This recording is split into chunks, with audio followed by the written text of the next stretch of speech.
नमस्कार साथियों, अपने राजस्थान के इतिहास में और पहले चौहान वंश के बारे में लगभग कंप्लीट अपने पढ़ लिया चौहान वंश से। आज अपने जो पढ़ेंगे राजस्थान में दो रियासत हुई जो जाटों की, तो उनके बारे में अपने चर्चा करेंगे। तो हेडिंग डालना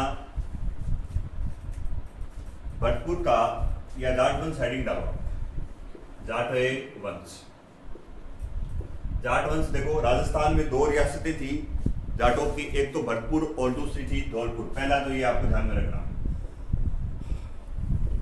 रियासतें जाटों जो रियासत थी वो दो ही थी, भरतपुर व धौलपुर। मुख्यतः जो अपने जो पढ़ना है वो अपने आप पढ़ेंगे भरतपुर के जाट राजवंश ही पढ़ेंगे। मुख्यतः भरतपुर जाट राजवंश से ही एग्जाम में प्रश्न पूछे जाते हैं। तो सबसे पहले अपने भरतपुर राजवंश में, भरतपुर का जो जाट राजवंश है उसमें कुल देवता देखो, कुल देवता भरतपुर के जाट राजवंश का जो कुल देवता है वो लक्ष्मण है। और लक्ष्मण का राजस्थान में एकमात्र मंदिर है वो भरतपुर में है। ये आपको ध्यान में रखना है कि राजस्थान में लक्ष्मण का एकमात्र मंदिर कहाँ है, तो वो भरतपुर जिले में है। इनका कुल देवता है, भरतपुर के जाटों का कुल देवता कौन है, लक्ष्मण है। भरतपुर की जाटों की कुलदेवी आपको ध्यान में रखना है। कुलदेवी जो है राजेश्वरी माता इनकी क्या है, कुलदेवी है।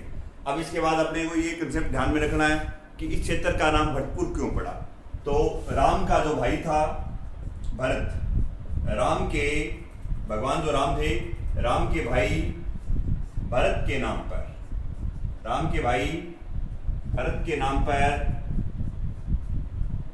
पर इस क्षेत्र का नाम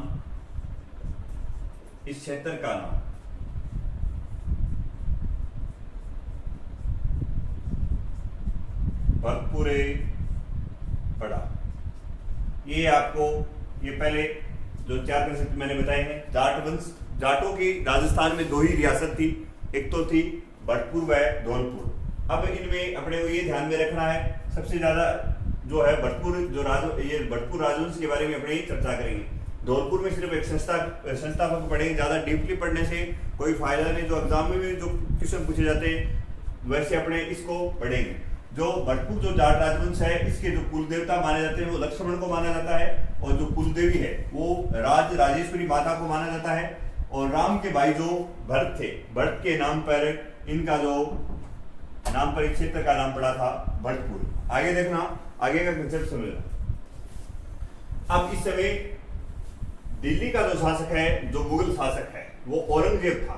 और औरंगजेब जो इसके जो अत्याचार क्या थे बहुत ज्यादा बढ़ रहे थे, तो ये आपको ध्यान में रखना है। तो लिखना, मुगल शासक औरंगजेब के समय जाटों का क्या हुआ, विद्रोह हुआ था। मुगल शासक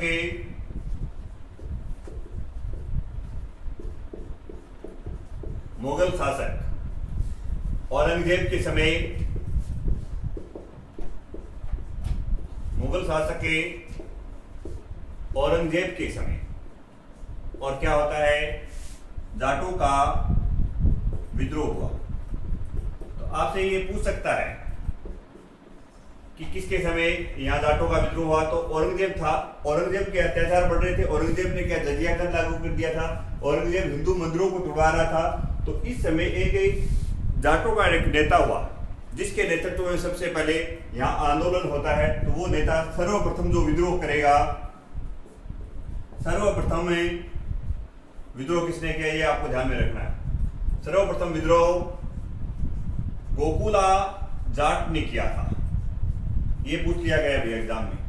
सर्वप्रथम जो विद्रोह किया था वो गोकुला जाट ने किया था। ऐसा बताया जाता है कि रामदास जी के कहने पे, और ये जो गोकुला जो जाट है उसके नेतृत्व में ये अपने 4-5 आदमी इकट्ठा करके इन पे मुगलों पे आक्रमण करता है। उसके बाद इस गोकुला जाट को, और ऐसा बताया जाता है कि आगरा के किले के बाहर इस औरंगजेब ने और कटवा के फेंक दिया था। तो इसको जब एक पिटवा के जब फेंक देता है औरंगजेब, तो जाटों में और आक्रोशित हो जाता है। तो दूसरा जो विद्रोह होगा, दूसरा जो विद्रोह करेगा, दूसरा विद्रोह है राजा राम जाट ने किया। और इसने एक काम और कर दिया, इस राजा राम जाट ने क्या किया, इस दूसरा जो विद्रोह करेगा वो राजा राम है जाट ने किया था ये दूसरा विद्रोह, ये आपको ध्यान में रखना है। तो दूसरा विद्रोह राजा राम जाट ने किया। इसके साथ साथ इसने मुगल शासक जो अकबर था, और अकबर के जो सिकंदरा में जो मकबरा था उसको इसने लूटा राजा राम जाट ने, और उसकी जो मकबरे की जो हड्डियां थी और उनको क्या है भारे जला दी। तब इस बात से औरंगजेब गुस्सा हो जाता है और इसकी भी क्या करवा देगा, हत्या करवा देगा। तो ये कंसेप्ट आप नोट करना कि मुगल शासक अकबर का मकबरा किसने लूटा था, तो ये आपको ध्यान में रखना है, ये आपको ध्यान में रखना है। राजा राम ने सिकंदरा में अकबर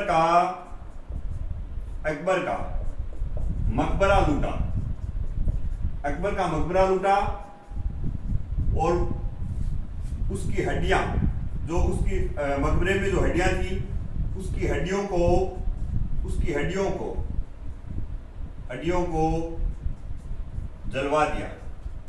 तो औरंगजेब इसकी भी क्या कर देगा, जलवा दिया, इसकी भी हत्या करवा देगा। तो सबसे पहले तो मुगलों के शासक औरंगजेब के समय किसके समय जाटों का विद्रोह हुआ था, तो औरंगजेब के समय जाटों का विद्रोह होता है। पहला विद्रोह जो किसके नेतृत्व में होगा, वो गोकुला जाट के नेतृत्व में विद्रोह होगा। दूसरा जो विद्रोह करेगा वो राजा राम जाट करेगा। और राजा राम ने सिकंदरा में अकबर का मकबरा लूटा था और इसने हड्डियां, उस मकबरे की हड्डियां जलवा दी थी। ये आपको ध्यान में रखना है। आगे का जो कंसेप्ट है यहाँ पे नोट करना, राजा राम के भतीजे हुए थे। राजा राम का भतीजा जिसका नाम मिलता है चूड़ामन, और चूड़ामन जो था उसने थोड़ ये जगह है भरतपुर में, वहां इस जाट राजवंश की क्या करेगा, ये स्थापना करेगा। तो ये आपको ध्यान में रखना है। तो नोट करना, राजा राम के भतीजे चूड़ामन में, राजा राम का भतीजा कौन होगा, राजा राम का भतीजा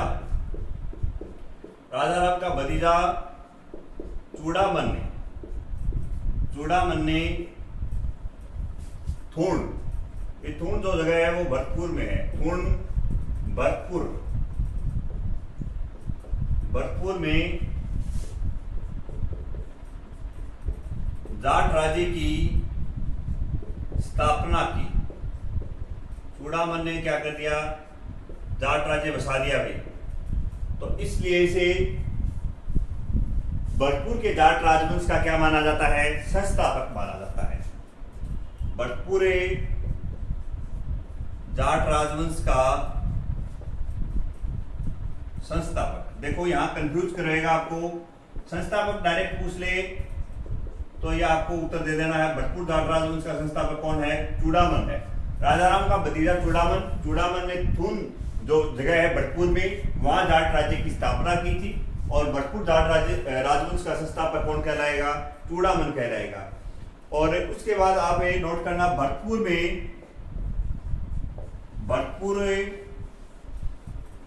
जाट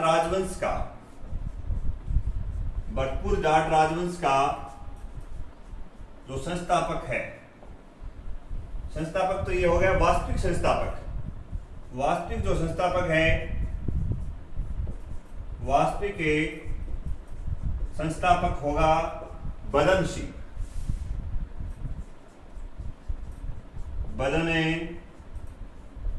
सिंह था। ये आपको ध्यान में रखना है। 1722-23 में इसने 1722 आपको ध्यान में रखना है। 1722 में इसने बदन सिंह ने भरतपुर में जाट राजवंश का ये वास्तविक संस्थापक माना जाता है। आगे आप ये नोट करना। उसके बाद क्या है, इस समय बदन सिंह के समय यहाँ दिल्ली का शासक मोहम्मद रंगीला था। और मोहम्मद रंगीला इनसे क्या जाटों से परेशान हो गया था कि जाट क्या है, इधर आगरा पे कभी दिल्ली पे आक्रमण करते रहते थे। तो इन जाटों से परेशान होकर मोहम्मद रंगीला ने स्वाई जयसिंह जो आमेर के शासक हैं, उनको भिजवाया संदेशा कि यार इनको जाटों को आप कैसे करके रोको। तो वहां से क्या है, स्वाई जयसिंह द्वितीय आता है और ये कहता है कि भाई इन जाटों को क्या है, आप यहाँ का जो क्षेत्र है वो दे दो, यहाँ का राजा बना दो। तब ऐसा बताया जाता है कि स्वाई जयसिंह द्वितीय ने और इस बदन सिंह को डीग की जागीर प्रदान करता है। इसके साथ साथ इस बदन सिंह को यहाँ ब्रज राजा की उपाधि देता है। तो ये आप कंसेप्ट नोट करना। मोहम्मद रंगीला जो था उसके कहने पे स्वाई जयसिंह द्वितीय यहाँ आता है, तो ये नोट करना। स्वाई जयसिंह द्वितीय ने स्वाई जयसिंह द्वितीय ने स्वाई जयसिंह द्वितीय ने स्वाई जयसिंह द्वितीय ने बदन सिंह को डीग की जागीर प्रदान की। डीग की जागीर प्रदान की, वह ब्रज राजा की उपाधि दी। ये आपको ध्यान में रखना है, ब्रज राजा की उपाधि दी, ये कंसेप्ट इंपॉर्टेंट है भाई। तो ब्रज राजा की उपाधि बदन सिंह को किसने दी? स्वाई जयसिंह द्वितीय ने दी थी। और जो रंगीला है, मोहम्मद रंगीला दिल्ली का जो शासक है, उसने इस समय इस राजा को राज राजेश्वर महाराज धीराज की उपाधि देता है। मोहम्मद रंगीला किसको? बदन सिंह को राज राजेश्वर महाराजा धीराज की उपाधि भी देगा ये मोहम्मद रंगीला। तो ये कंसेप्ट दोबारा से समझना कि राजा राम का जो भतीजा हुआ, राजा राम का भतीजा चूड़ामन ने थून में जाट राज्य की स्थापना की। थून जो है भरतपुर में है, ये भरतपुर जाट राजवंश का संस्थापक माना जाता है चूड़ामन, क्योंकि चूड़ामन ने कहाँ कर दी स्थापना? थून जगह है वो भरतपुर में। उसके बाद इसका वास्तविक संस्थापक किसे माना जाएगा? बदन सिंह को माना जाएगा, जिसने 1722 ईस्वी में यहाँ जाट राजवंश की स्थापना की है। और स्वाई जयसिंह द्वितीय ने और बदन सिंह को डीग की जागीर प्रदान की। डीग की जागीर किसे प्रदान की थी? डीग की जागीर प्रदान की बदन सिंह को। किसने? स्वाई जयसिंह द्वितीय ने। और ब्रज राजा की इसे क्या दे दी? उपाधि दे दी। आगे तो कंसेप्ट नोट करना। आगे कंसेप्ट नोट करना। ये जो बदन सिंह जो था वो चूड़ामन का भतीजा था। किसका भतीजा था? बदन सिंह चूड़ामन का भतीजा था। बदन सिंह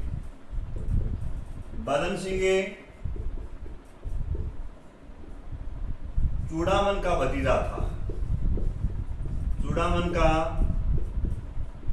भतीजा था। एक और आपको ध्यान में रखना है कि जो डीग के जो दुर्ग है वह महलों का निर्माण किसने करवाया?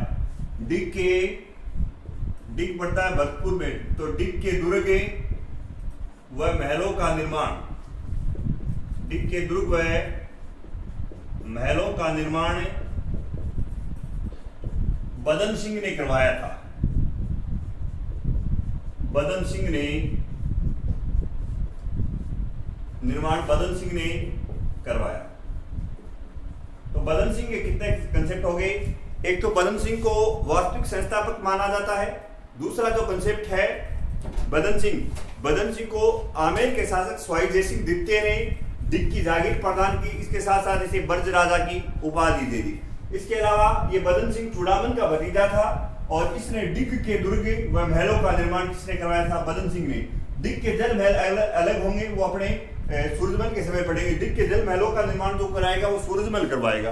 तो ये आपको कंसेप्ट थोड़ा ध्यान में रखना कि डीग के दुर्ग व महलों का निर्माण किसने करवाया? तो डीग के जो जल महल है वो सूरजमल बनवाता है। आगे नोट करना, अगला जो शासक है वो सूरजमल होगा।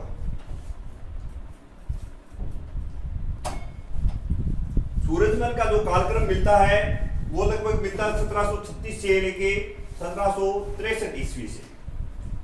तो ये आपको ध्यान में रखना है। सूरजमल, महाराजा सूरजमल, इनका जो कालक्रम मिलता है 1736 टू 1763 ईस्वी के लगभग का माना जाता है। ऐसा बताया जाता है कि लास्ट समय में जब बदन सिंह क्या है आंखों से अंधे हो जाते, थोड़ा दिखना कम हो जाता है, उस समय ही सूरजमल को वहां का शासक बना दिया था। तो ये 1733 ईस्वी में लोहागढ़ किले का निर्माण करवाएगा सूरजमल। तो ये आपको थोड़ा ध्यान में रखना है। तो क्षेत्र जो है इस सूरजमल के पास, सूरजमल ने भरतपुर से, देखो भरतपुर तो था ही था, भरतपुर से चला गया आगरा, आगरा से इधर मथुरा, मथुरा और मेरठ अलीगढ़ तक का इसका पास क्या हो गया था, अधिकार कर लिया था इसने। ये आपको ध्यान में रखना। प्रतापी शासक हुआ था सूरजमल, इस भरतपुर जाट राजवंश का प्रतापी शासक हुआ था। पत्नी इनकी जो थी वो किशोरी देवी है, पत्नी का नाम मिलता है किशोरी देवी, किशोरी देवी। आगे देखो, इसे जाटों का प्लेटो और अप्थालून कहा जाता है, तो ये आपको ध्यान में रखना। इसे ये एग्जाम में पूछ लिया गया भी, इसे जाटों का प्लेटो, प्लेटो क्या होता है, प्लेटो जो बुद्धिमान जीव होता है उसको कहा जाता है प्लेटो। और अफलातून, अफलातून का मतलब होता है जो दोनों हाथों से तलवारों को चलाना जानता हो उसे अफलातून कहते हैं। तो इसे जाटों का प्लेटो या अफलातून कहा जाता है। ये पटवार में पूछा गया प्रश्न, तो ये आपको ध्यान में रखना है। इसके अलावा और आपको ये याद रखना, 1761 ईस्वी में इसने आगरा के किले पे क्या कर लिया था, अधिकार कर लिया था। 1761 ईस्वी में आगरा के किले पर, आगरा के किले पे अधिकार कर लिया, ये आपको ध्यान में रखना है। आगे नोट करना, पानीपत के तृतीय युद्ध में यह तटस्थ रहता है, किसी की सहायता नहीं करता है पानीपत के तृतीय युद्ध में, तो ये आपको भी ध्यान में रखना। पानीपत के तृतीय युद्ध में तटस्थ रहा, तटस्थ रहा। तो दोबारा से देखना एक बार सूरजमल को। सूरजमल का जो कालक्रम मिलता है वो 1736 से 1763 ईस्वी का मिलता है। इसका जो क्षेत्र भरतपुर से इसने आगरा, मथुरा, मेरठ और अलीगढ़ तक के इसका अपना क्षेत्र फैला लिया था। पत्नी का नाम किशोरी देवी मिलता है। तो ये कंसेप्ट सबसे इंपॉर्टेंट है इनमें, इसके जाटों का प्लेटो या अफलातून किसे कहा जाता है, तो जाटों का प्लेटो या अफलातून सूरजमल को कहा जाता है। दूसरा आगे जो कंसेप्ट है 1761 में और आगरा के किले पे इसने क्या कर लिया था, सूरजमल ने अधिकार कर लिया था। पानीपत के तृतीय युद्ध में एक तटस्थ रहा था। आगे नोट करना, एक तो ये कंसेप्ट जरूर याद रखना, आपको ये पूछा हुआ है। इसके अलावा जो है सूरजमल में अब एक तो डिग के जो जल महल उनका निर्माण करवाएगा ये सूरजमल, एक लोहागढ़ दुर्ग बनवाएगा। इन दोनों को ध्यान में रखना। लोहागढ़ दुर्ग का निर्माण करवाया सूरजमल ने, क्या करवाया, लोहागढ़ दुर्ग का निर्माण करवाया, लोहागढ़ दुर्ग का निर्माण करवाया। और ये दुर्ग जो है वो मिट्टी का दुर्ग है, मिट्टी का दुर्ग है। इस लोहागढ़ दुर्ग किसने दी थी इसे, तो अंग्रेज सेनापति था लॉर्ड लेक, उसने इसे लोहागढ़ दुर्ग की संज्ञा दी थी। तो ये आपको ध्यान में रखना है कि लोहागढ़ दुर्ग की संज्ञा किसने दी थी, लॉर्ड लेक, अंग्रेजों का एक सेनापति था, उसने दी थी ये। आगे नोट करना, लोहागढ़ दुर्ग का निर्माण करवा दिया। डिग के जल महलों का, डिग के जल महलों का निर्माण करवाया। ये आप ध्यान में रखना। तो डिग का दुर्ग पूछ ले तब तो आपको पता ही है किसने करवाया था, कि बदन सिंह ने। और डिग के जल महलों का निर्माण पूछे तो यहाँ आएगा शासक सूरजमल आएगा 1763 ईस्वी में। 1763 ईस्वी में। और ये जो सूरजमल जो था वो नजीब खां रोहिला के विरुद्ध युद्ध में मारा गया। नजीब खां 1763 ईस्वी में नजीब खां रोहिला के विरुद्ध और युद्ध में मारा जाता है, युद्ध में मारा जाता है। ये आपको ध्यान में रखना है। तो सूरजमल के बारे में जो कंसेप्ट मैंने आपको बताए, तो आपको ज्यादा जो याद रखने वाले जो कंसेप्ट है मैं आपको एक बार फिर से बता देता हूँ।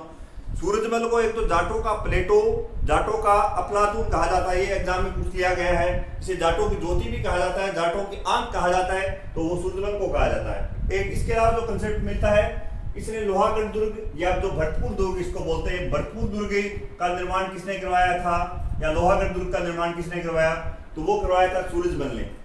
ये मिट्टी का दुर्ग है और डिग के जल महलों का निर्माण किसने करवाया, तो ये कंसेप्ट आपको ध्यान में रखना है सूरजमल से। आगे देखो, विविध आप लगाना, विविध में मैं आपको और बताता हूं। विविध में आप ये नोट करना, सूरजमल का जो उत्तराधिकारी था वो जवाहर सिंह था। विविध में आप नोट करना, सूरजमल का उत्तराधिकारी कौन है, उत्तराधिकारी जवाहर सिंह था। ये वही जवाहर सिंह है जिसने दिल्ली के लाल किले से और ये किवाड़ उतार के लेके आता है, वो जवाहर सिंह था। सूरजमल का उत्तराधिकारी कौन था, जवाहर सिंह था। दिल्ली पर आक्रमण किया इस जवाहर सिंह ने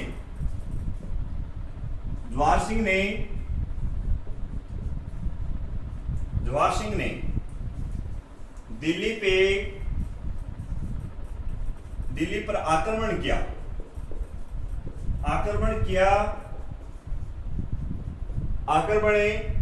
वह लाल किले के किवाड़ लाकर,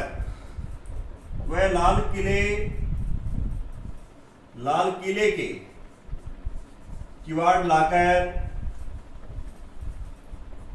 किवाड़ लाकर और लोहागढ़ में लगाए, लोहागढ़ दुर्ग में लगाए।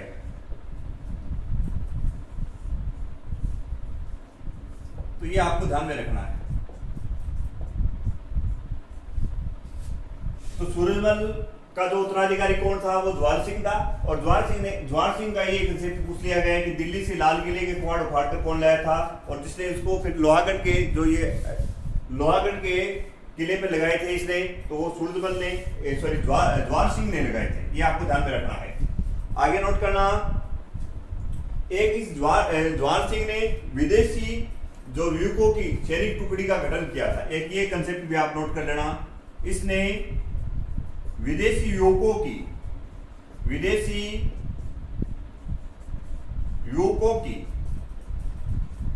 सैनिक टुकड़ी का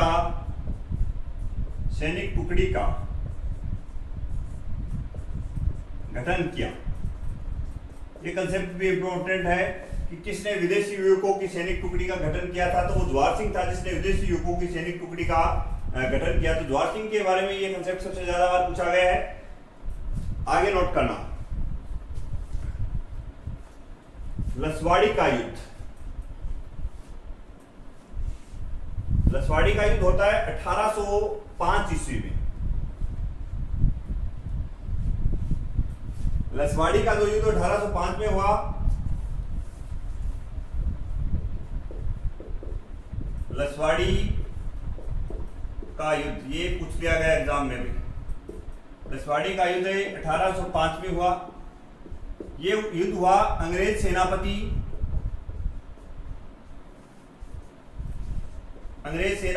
लॉर्ड लेक वह भरतपुर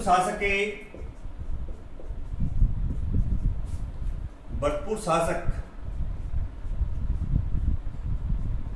महाराजा रणजीत सिंह के मध्य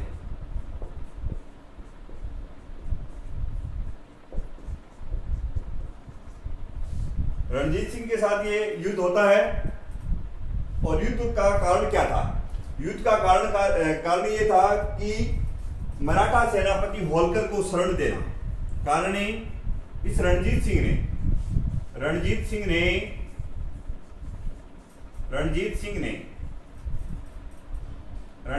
ने मराठा सेनापति होलकर को शरण दी थी। होलकर को शरण ली थी। इस लॉर्ड लेक ने इस भरतपुर किले पर 5 बार, इस लोहागढ़ जो किला है इस पर 5 बार आक्रमण किए, पर ऐसा बताया जाता है कि ये जीत नहीं पाया था लॉर्ड लेक जीत नहीं पाया था। तो इसलिए इस किले को, इस मिट्टी का जो बना हुआ भरतपुर का जो किला है उसे लोहागढ़ की, ये लोहागढ़ की संज्ञा देता है। लॉर्ड लेक भरतपुर किले को लोहागढ़ की संज्ञा दी, लोहागढ़ की संज्ञा दी। 5 बार आक्रमण किए, पर 5 बार में ये अंग्रेज सेनापति लॉर्ड लेक जीत नहीं पाता है। तो इसमें इसने भरतपुर दुर्ग को लोहागढ़ दुर्ग की क्या दी थी, संज्ञा दी थी। आगे अब नोट करना, धौलपुर जो जाट राजवंश है, इसमें एक कंसेप्ट को और नोट करना चाहो तो आप ये नोट कर लो।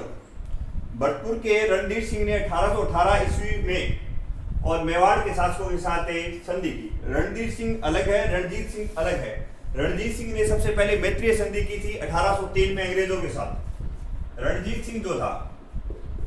सिंह ने तो 1803 में और अंग्रेजों के साथ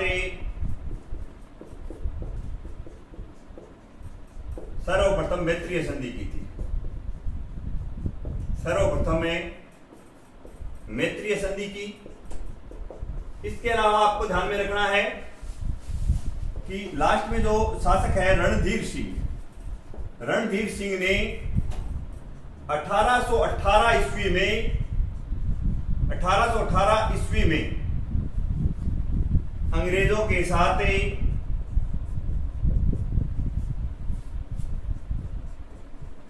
जो सहायक संधि है वो कर ली, सहायक संधि की। तो मैत्रीय संधि अंग्रेजों के साथ सबसे पहले किसने की थी, वो तो की थी रणजीत सिंह ने 1803 में, और 1818 में रणधीर सिंह ने अंग्रेजों के साथ सहायक संधि की। लास्ट आप एक कंसेप्ट नोट करना कि धौलपुर में जो जाट राजवंश हुआ था उसका संस्थापक कौन माना जाता है। ये एग्जाम में बस धौलपुर से इतना ही क्वेश्चन आपसे पूछेगा। तो धौलपुर में जाट राजवंश का जो संस्थापक है वो लोकेंद्र सिंह था 1791 में। तो ये आपको नोट करना, धौलपुर जाट राजवंश का संस्थापक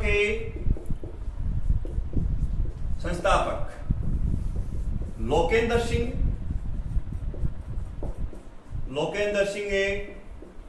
1791 ईस्वी। एक कंसेप्ट और नोट करना आप जो बयाना भरतपुर से संबंधित है। तो नील की जो खेती के लिए जो अपना जो क्षेत्र, जो राजस्थान का जो क्षेत्र था वो बयाना भरतपुर था। तो नील की खेती के लिए अपना क्षेत्र कौन सा जाना जाता था, नील की खेती के लिए